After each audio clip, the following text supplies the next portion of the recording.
আসসালামু আলাইকুম।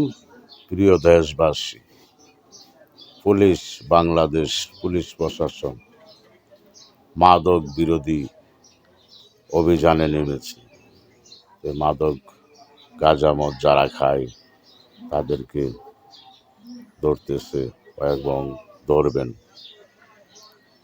তাই ওই যে মগবাজ শিবির ওরা এই পুলিশদেরকে বলছে ক্ষমা চাওয়ার জন্য।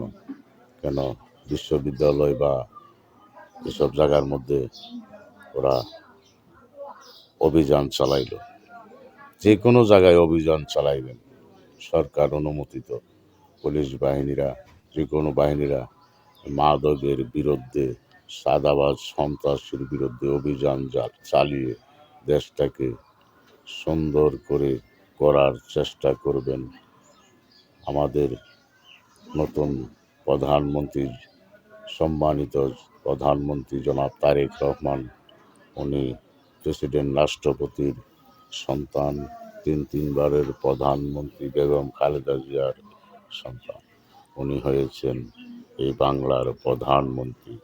উনি মাদক নির্মূল ও সন্ত্রাস চাঁদাবাজির গলা চিপে ধরার জন্য বলেছে পুলিশ প্রশাসন। সকলে আপনারা যত বাহিনী আছেন, সকলে আপনারা নিজেরা নিজে ভালো হয়ে নিজের সুদরিয়ে গিয়ে ওইসব চাঁদাবাজ বা টেকবাজ, যত মাদক, চাঁদাবাজ, সন্ত্রাস, সকলকে, যে কোনো দলেরই হোক, কাউকে আপনারা ছেড়ে দিবেন না। সবাইকে আইনের আওতায় এনে ওদেরকে কঠোর শাস্তির ব্যবস্থা করুন।